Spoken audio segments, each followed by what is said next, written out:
बिस्मिल्लाहिर्रहमानिर्रहीम।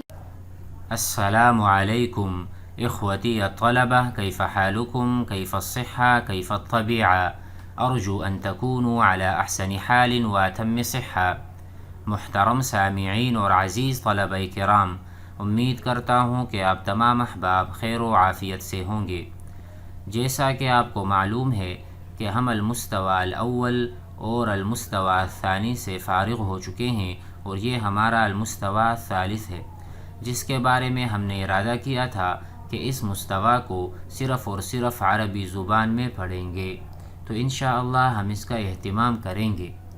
दूसरी बात यह कि इस मुस्तवा के लिए हमने किताब लुग़तुल मुस्लिम का इंतख़ाब किया है, जिसे हमारे उस्ताद मुहतरम शेख मूसा अल-इराक़ी हफ़िज़हुल्लाहु व रआह ने लिखा है, और आप हज़रात बख़ूबी वाक़िफ़ हैं कि ये किताब अरबी ज़ुबान के सीखने में कितनी मुअस्सिर है और कितनी मुफ़ीद है।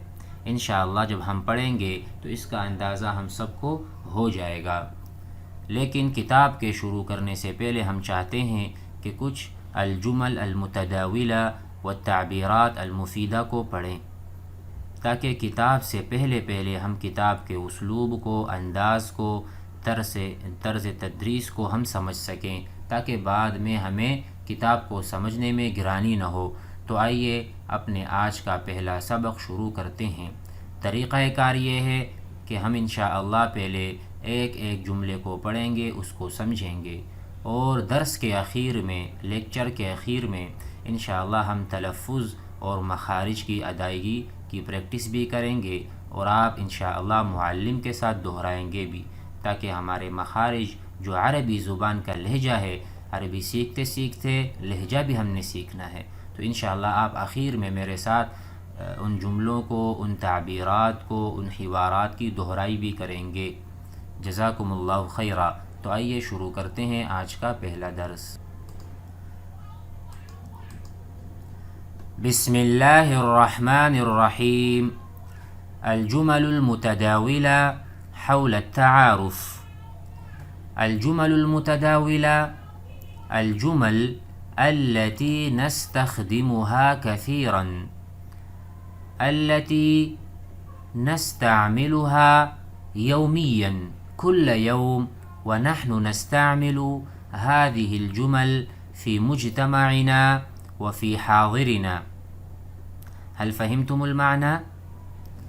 अल-जुमल जम्अ जुमला, वल-मुतदाविला यानी अल-मौजूदा इंदना, यौमियन नहताजु इलैहा, इला मिस्लि हाज़िहिल जुमल नहताजु इलैहा फ़नहनु नक़रउहा व नस्तअमिलुहा।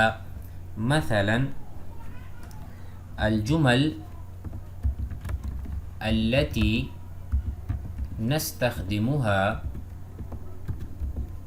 नस्तख़दिमुहा यौमियन, फ़ल-जुमलुल मुतदाविला मानाहा अल-जुमलुल मुस्तअमला यौमियन कुल्ल यौम, फ़हाज़िहिल जुमल हिय मुतदाविला।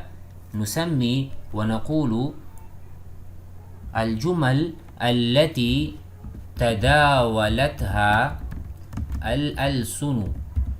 अल-अलसुनु जम्अ लिसान, रजुल यस्मअ मिन रजुल फ़यहफ़ज़ुल जुमला सुम्मा यतकल्लमु बिहा, वहकज़ा अत्तदावुल। अत्तदावुल नस्तती अन नक़ूल अत्तदावुल बिमअना अत्तबादुल। अत्तबादुल, अना उअतीका कलिमा व जुमला व अंत तुअतीनी कलिमा व जुमला, फ़हाज़ा मअना अल-जुमलुल मुतदाविला फ़ी हाज़ा अद-दर्सी औ फ़ी हाज़ा अल-उन्वान। हौल अत-तआरुफ़, हौल तारिफ़ून, हौल अस-सफ़्फ़ी, हौल अल-मदरसती, हौल अल-मलअबी के बारे में। अत-तआरुफ़ मिन तआरफ़ा यतआरफ़ु, अत-तआरुफ़ मिन तआरफ़ा यतआरफ़ु, अत-तआरुफ़ु बैन अश-शख़्सैन यानी अहदु अश-शख़्सैनि, अहदु अर्रजुलैनि, अहदु अत-तालिबैन यक़ूलु लिल-आख़र कैफ़ हालुका, मिन ऐन अंत, मा जिन्सियतुका, वमिस्ल हाज़िहि अल-कलिमात والجمل التي تستخدم في التعارف بمعنى التعارف. نتقدم إن شاء الله.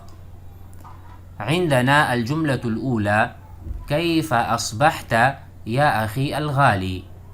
معنى هذه الجملة: كيف أصبحت، أي كيف دخلت في وقت الصباح، ما كيفيتك وقت الصباح؟ يعني بعدما نمت الليلة أنت تنام ليلة، وعندما استيقظت صباحا كيف تجدك؟ كيف تجد نفسك؟ كيف أصبحت بمعنى كيف دخلت في الصباح، ما شعورك، ما إحساسك، وما هي كيفيتك يا أخي الغالي. يا أخي تعرفون المعنى، الغالي بمعنى الثمين، ذو مكانة، أو رجل مقدر، رجل محترم، رجل ثمين، له قيمة عندك، له شأن، فأنت تقول له يا أخي الغالي، أنت غالي عندي، أنت لست برخيص، أنت رجل لك مكانة في قلبي. هل فهمنا؟ هل فهمنا يا أخي؟ بارك الله فيكم. كيف أصبحت يا أخي الغالي؟ فجوابه: أصبحت صيغة المتكلم، أصبحت أنا، أي دخلت في وقت الصباح بفضل الله، بعون الله، بتوفيق الله، على السلامة والعافية. على السلامة أي أنا سليم الأعضاء، والعافية أي بدني معافى، أنا سليم الأعضاء وبدني معافى. على سبيل المثال، يعني سليم الأعضاء، كيف نقول؟ سليم الأعضاء. طيب، ومعافى في البدن، ومعافى في البدن، يعني العافية موجودة عندي، وأنا سليم الصدر وسليم الأعضاء عندما استيقظت وأنا في الصباح، في وقت الصباح. بعده: وأنت يا عزيزي، أخبرني عن حالك وأخبرني عن كيفيتك. وأنت يا عزيزي، العزيز مثل الصديق. طيب، وفي العزيز الشدة في الصداقة، ويمكن أن يكون هو قريبه ويكون من قبيلته وأسرته. وأنت يا عزيزي، وأنت يا صديقي، كيف أصبحت وما حالك أنت؟ فقال له: أصبحت على أحسن حال، أي حالتي حسنة. على أحسن حال بمعنى ليست حالتي سيئة. مثلا الحالة الحسنة والحالة السيئة. هل فهمنا؟ السيئة هي ضد الحسنة. حالتي حسنة، الحمد لله، أنا حالتي طيبة جيدة لا بأس بها. وأنت حالتك كيف؟ فهو يقول: أنا مريض. أنا مريض أي حالتي سيئة، أنا مريض هذه الأيام. مثلا، فقال له: أصبحت أنا على أحسن حال وأتم صحة. أتم صحة، كمال الصحة، والحمد لله، وأنا أحمد الله على حالتي الحسنى، والشكر له، وأشكر الله عز وجل على ما أنعم علي، أنه أسبغ علي من نعمه اللامتناهية التي لا تنتهي صباح مساء، ونعم الله علي واردة. هل فهمنا هذا؟ فنشكر الله ونحمد. فقال له: عفوا. كلمة العفو مثل هذا الكلام شائع عند العرب، لأن هذه الكلمات كلمات الأدب. عندما نقول للصاحب، عندما نقول للمخاطب: من فضلك، سمحا، لو سمحت، لو تفضلت، فضلا، شكرا، لطفا، عفوا. كل هذه الكلمات كلمات نسميها كلمات التعظيم وكلمات الأدب. فقال له: عفوا يا أخي، هل يمكن لي، هل يمكن، क्या मुमकिन है، هل يمكن لي، क्या मेरे लिए मुमकिन है، أن أتعرف، أن أتعرف، मुझे معرفت हासिल हो، على اسمك، आपके नाम की. هل يمكن لي أن أتعرف على اسمك؟ عفوا، لو سمحت، فضلا. فقال له بكل سرور، بكل سرور وبهجة. سرور من الفرح.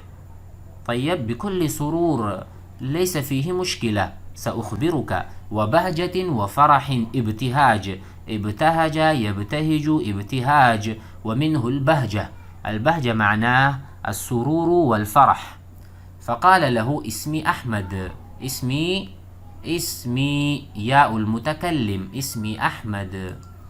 وهلا، الآن هو يشتاق، الآن أحمد يشتاق أن يتعرف على اسم صاحبه، على اسم محدثه الذي يتحدث معه الآن. فيقول له: هلا، كلمة التشويق أو كلمة فيها معنى الطلب. هلا عرفتنا، क्या ही अच्छा हो، क्या ही अच्छा हो، عرفتنا باسمك، अगर आप भी हमें अपना नाम बता दें। अखबरतना, आप हमें खबर दें। اسمك. أنا أتكلم بالأردية قليلا قليلا لأننا في البداية، وإن شاء الله سوف نترك اللغة الأردية بتمامها برمتها. إن شاء الله لن نتحدث إلا بالعربية دراسة وتدريسا. إن شاء الله سنفهم بالعربية وسنقرأ بالعربية. هذا مفهوم؟ هل فهمتم؟ طيب، نتقدم. فقال له هذا بكل رحابة صدر. أنتم تفهمون؟ الصدر صدر الإنسان، سنة. بكل رحابة صدر. رحابة، لو نشرح رحابة فيمكننا أن نقول في هذا سعة، سعة الصدر. بكل سعة الصدر، أي ليس في صدري ضيق، تنجي नहीं है. أنا سأخبرك بكل وضوح، ولا أخاف أن لا أقول لك، بل بكل رحابة صدر، بكل سعة صدري إن شاء الله. اسمي محمد، أنا اسمي محمد. جزاكم الله خيرا. اليوم يكفي هذا الدرس، وسندرس إن شاء الله كثيرا، وينبغي لنا أن نحفظ ثم نتكلم بهذه الجمل وبهذه التعبيرات. طيب، الآن نقرأ مرة وأنتم تقرؤون معي حتى تلفظنا يصح، حتى يصح تلفظنا. نعم، اقرأوا معي.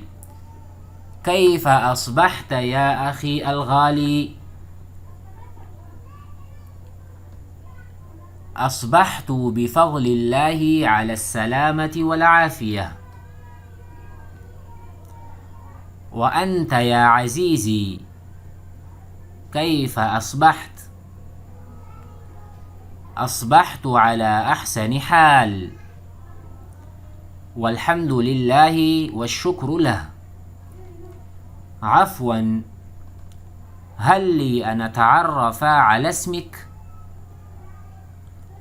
بكل سرور وبهجة. اسمي أحمد. وهلا عرفتنا باسمك، أخبرتنا اسمك. بكل رحابة صدر. اسمي محمد. أنتم قرأتم وتقرؤون مرة ثانية وثالثة إن شاء الله. سنلتقي في الدرس الآتي. السلام عليكم ورحمة الله.